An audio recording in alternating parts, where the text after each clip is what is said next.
Hi guys, welcome back to the kitchen. Today I'm going to be doing a lemon cream pie, and a couple years ago I was making a double crust recipe and I was going to have half a crust left, and Jason came up with an idea that I should make some type of a lemon pie. My mom had lemons she wanted to get rid of, and so I started doing some searching and I found this simple recipe. Some of you might not like it because it isn't unprocessed. It's got some processed food in it, but it's a nice quick recipe. It tastes really good and it's light in flavor. So let's get started and work on some of the lemons. So the recipe calls for 1 cup of fresh lemon juice, and I suppose you could use lemon juice from the fridge, but it's just not going to have that same fresh flavor as if you used fresh lemons. So what we're going to do is, before you juice a lemon, you want to roll it, press it on the counter. It really helps break up some of the membrane in there and not so stiff. It's easier to juice if you press and roll, and you're going to feel the difference between this hard lemon and the one that's now been pressed along on the counter.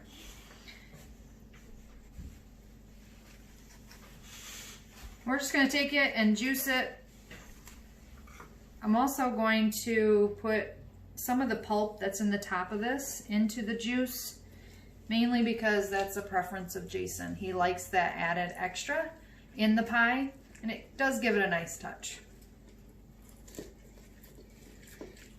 The nice thing about having a juicer is it catches all the seeds. You could just juice it in your hand, but I just find that having a juicer, even though it's manual, it makes a difference. Let me give you a quick tip about lemon rinds. When you're making a recipe with lots of lemons, don't think that you just have to throw the lemon rinds away. Try and find something to do and repurpose them. I found 2 recipes online for a household cleaner, and if you think about it, if you have pets and children, it's going to be non-toxic. So it's a nice way to use your cleaners and not be concerned about them. So the 2 recipes I'm going to share with you, the first one is just about 5 rinds worth of lemon, and fill the top of your jar with white vinegar. Once you finish covering the lemon rinds in vinegar, you're just going to cover it with either a reusable lid. You can find these at a local retailer that fit mason jars, or just use a regular metal ring and lid and cover it and put it in a cupboard out of sunlight for 2 weeks. Then you can strain it out and put it in a cleaner bottle, maybe that you had left over, or I know you can always find them at dollar stores. The second recipe I want to share with you is just half a lemon. You juice the half a lemon, and this is baking soda, 2 tablespoons worth, and it says to drop the rind in the jar and pour the juice over top.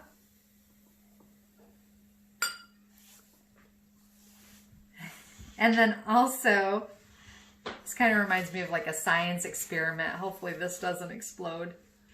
And then also, this is a 1/4 cup of white vinegar. Oh boy. And then it says to fill the jar the rest of the way with hot water. So maybe if I do that quick, it won't be so foamy. There we go. This smells really nice. I don't know about anybody else, but I love the smell of citrus, especially for cleaning. It just makes everything smell so fresh. I'm kind of excited about using these. So before you put the lid on it, make sure that you stir the baking soda so it's combined. And if you get any inside the lemon, just make sure you're getting it mixed in with the rest of the liquid. And then also it gets the foam taken care of, and you can tell if you need more water to add to the liquid. Give it a chance to do its thing before you put the lid on it so it doesn't explode. And then the last thing I would suggest is, if you do have some extra rinds, you could always put it in your compost. Now that we have our fresh lemon juice, we're going to put the rest of the ingredients together. So this calls for 2 cans of sweetened condensed milk. I actually have 1 can of the whole sweetened condensed milk and 1 can of fat-free. That just cuts down on the fat a little bit, but it's also because there's a limit of 1 of each can of sweetened condensed milk right now.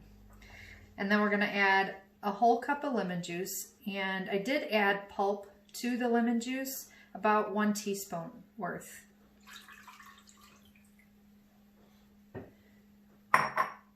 And then next is 5 yolks. One of them did burst. I promise you that there's 5 in there. So 5 yolks. And we're just going to add a pinch of salt. Sorry, that's stuck to the bowl.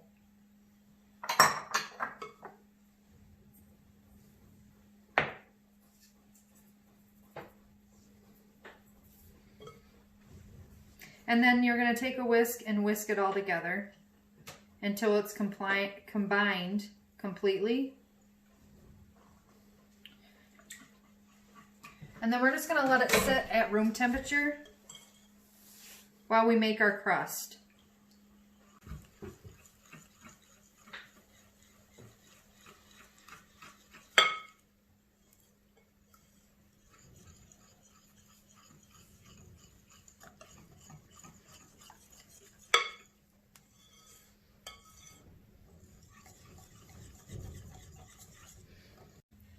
Now I'm going to show you the basic pie crust recipe that I use. I got this recipe from my mother-in-law, and let me tell you, she does a lot better than I do. I am no professional, but it is an easy recipe, and it's one that I've just stuck with over the years. And you can make modifications to it if you have decided to use it for maybe a pot pie. You might want to substitute some of the shortening for butter. I've done that in the past, and it still turns out really flaky and just gives it an extra taste that's necessary for a pot pie. But this is something that I'm going to use for today's pie, and it actually is a double crust recipe, and for some reason it just always turns out the best when I make it double crust. I've cut it before and it's just not the same. So this is kind of why I got in the pickle of making the lemon cream pie, and I'm going to make you this crust today. So my first tip to you is just 3 to 1. So 3 cups of flour to 1 cup of shortening. And if you wanted to substitute some butter in, you would just cut the shortening in half, do half butter, half shortening. And I wouldn't recommend using margarine, just use real butter. But today we're just going to use a cup of shortening. And if you've watched any of my previous videos, always scoop the flour in to your cup. That way you're not getting the extra flour. It just weights down your recipe and doesn't give it the right texture.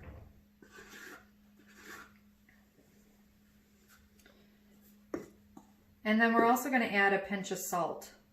Not very much, just a little bit. And you're going to want to add that during the flour. And I usually just pour it into my hand and grab a big pinch and a half, usually. For some reason I can't grab as much as I want in the first scoop. Just stir that up a little bit.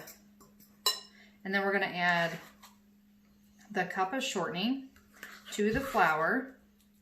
And then we're going to mix it in with a pastry blender. If you don't have a pastry blender, you could just use a fork. I know some people don't use a pastry blender, but I do. I just feel like it gets the small size that you're looking for. You're going to want to have the size be the size of a pea.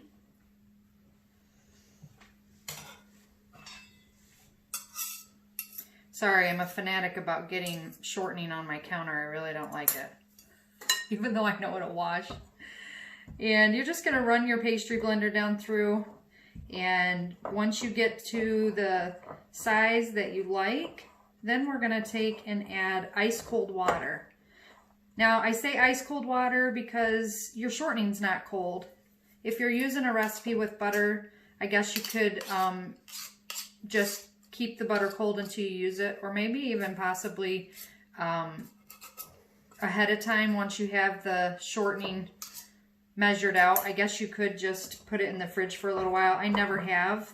I've always used ice cold water. So I just take and fill a bowl of water and put ice cubes in it until I'm ready to use it. And try not to get the ice actually in your recipe. I don't know if that would mess something up as far as too much moisture as it melts. But you're going to measure out 8 tablespoons, and then I just see how it feels from there. And if I feel like it needs more for whatever reason, I might add 1 or 2 tablespoons more, but usually right around 8 tablespoons. And you're still looking for that pea size. I just take and scrape my pastry blender from time to time just to make sure I'm not going to get any large chunks in the pie dough.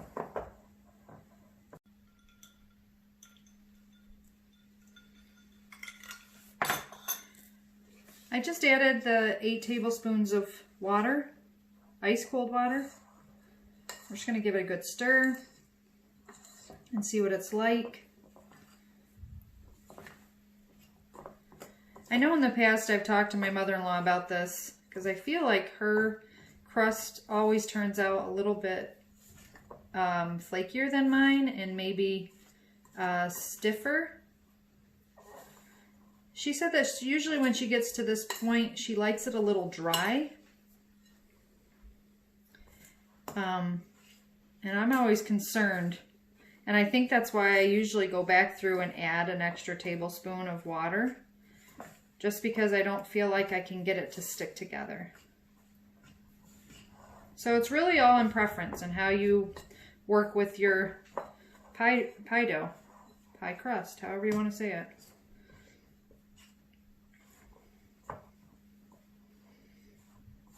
Like I said, I'm not a professional. It does feel sticky though, so I think I'm just going to go ahead and start working it with my fingers until I've got it formed into a ball. Okay, so we're ready to roll out the dough, and we're just going to flour the surface just lightly. And then you're going to want to also flour your rolling pin too. I usually just get it out there and get it on my hands. Then that helps me get stuff on the flour on the rolling pin.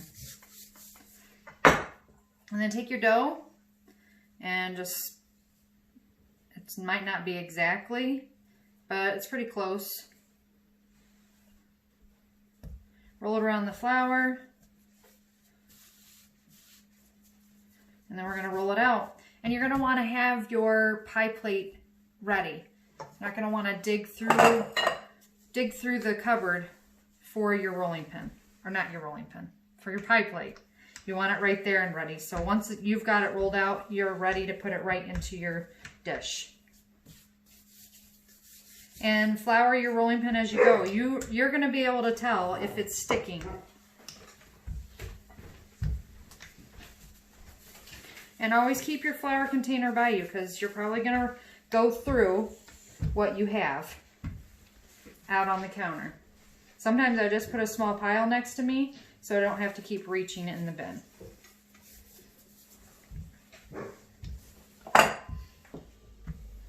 You're probably going to hear our dogs. We have our neighbors outside working, and they keep watching them as they work, thinking they're a danger, a stranger danger. We're trying to keep them as quiet as possible.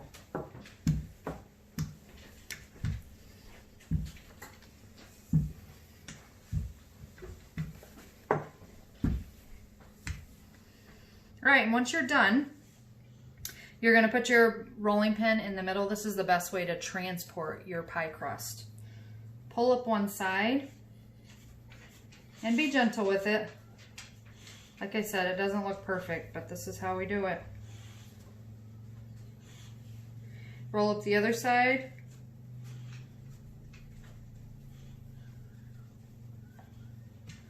And then you're going to take your pie plate.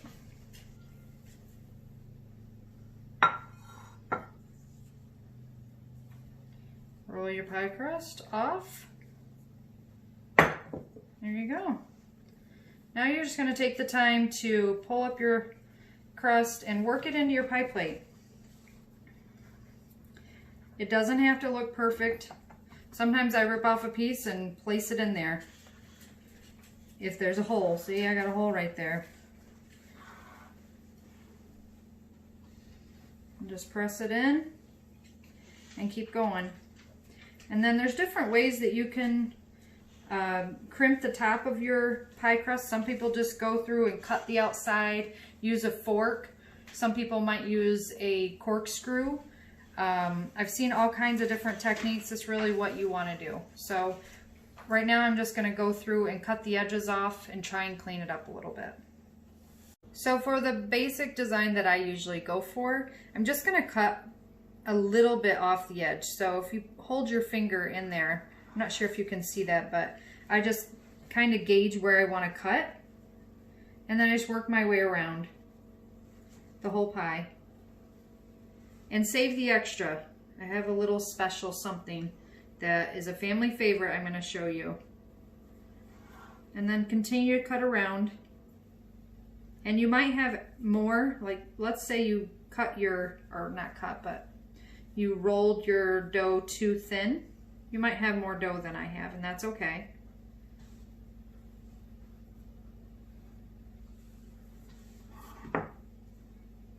Some people don't cut it off. Some people just fold it up under and put it into their pie plate. It's all in how you're deciding to go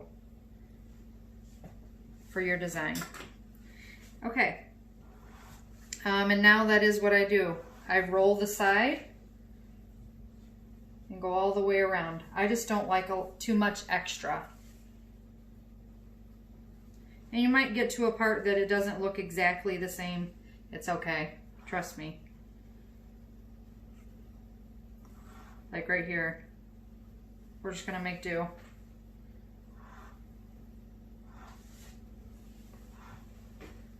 And keep working around until you get all the way back to the beginning.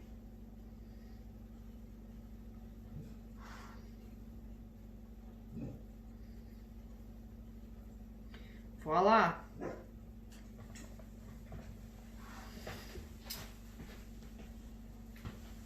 And then this is how I do it. I just usually run my finger along the edge like this and push the pie crust in between it. And sometimes that fixes the little boo-boos that don't look so pretty.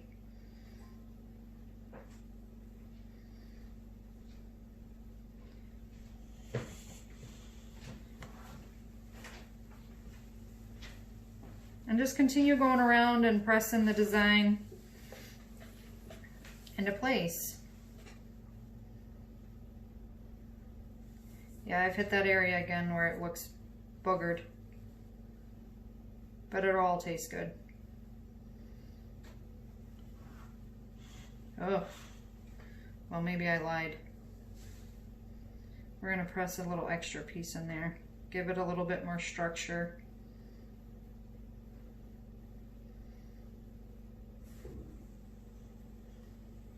And then once you're near the end, we're gonna prick it with a fork. That allows the air to cook up through and you won't get a doughy crust, or at least you shouldn't have a doughy crust.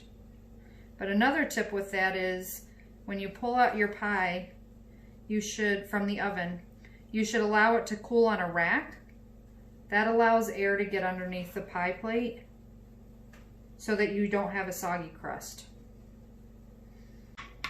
So you're just piercing the dough with a fork. There's no specific way of doing this. Just use your fork that you use to mix the crust with.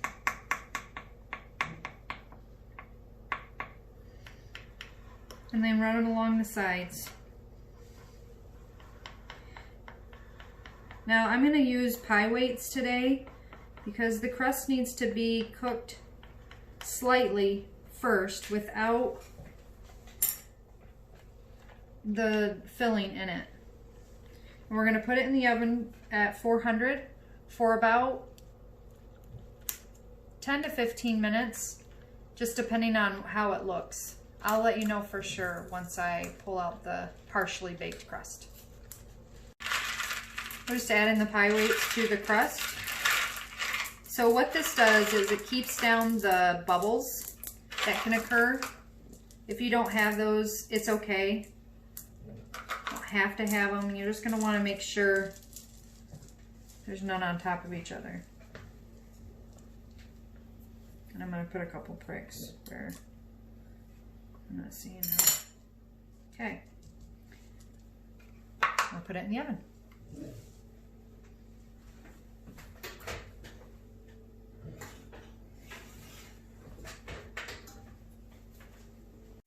So while the crust is cooking, I'm going to show you what I do with the leftover crust. I don't have very much leftover today, but what I do have leftover, I'm going to use anyways. Just take that leftover dough, form it into a ball, and make sure that you have your surface floured and your rolling pin floured as well. Then once you have it rolled out, you're just going to take some butter and put it over the dough. And we are going to make they're similar to like a cinnamon roll. Jason's family calls them kisses. I'm not sure why, but maybe it's because it might be the best part of the pie crust. I don't know. Maybe Jason could explain it to you. And then once you put the butter on, you're going to take some white sugar, sprinkle that over the top, and then cinnamon. Now you could combine these ahead of time if you want, but it's just easy just to do it this way. Cuts out one more step of combining the sugar and the cinnamon.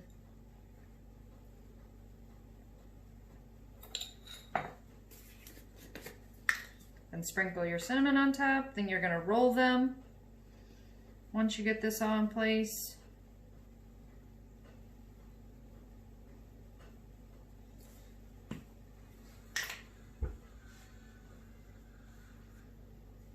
And then you're going to cut them in just a little tiny rolls, little tiny cinnamon rolls.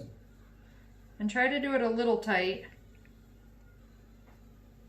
And then I usually bake them, I would say 15 to 20 minutes at least. Make sure you put it on a greased pan.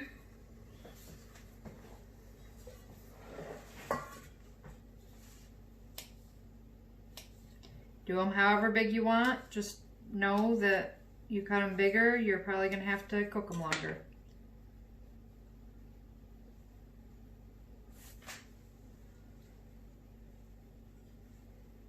So I told you I was making double crusted pie today, recipe, and obviously I thought about it ahead of time mainly because it's Easter tomorrow. So I took and cooked both pie crusts, and the one I have my homemade apple pie filling that I put in, and I'm not going to double crust it. I'm going to make it into a Dutch apple pie and put that on top of it. And right now we are just waiting for this crust to cool. Just for probably about 5 minutes, and then once that happens we'll add the filling to it, and we're going to cook it an additional 18 minutes. Okay, we're just going to add the filling to the crust now before we get it in the oven. I want to make sure we get all the gooey goodness.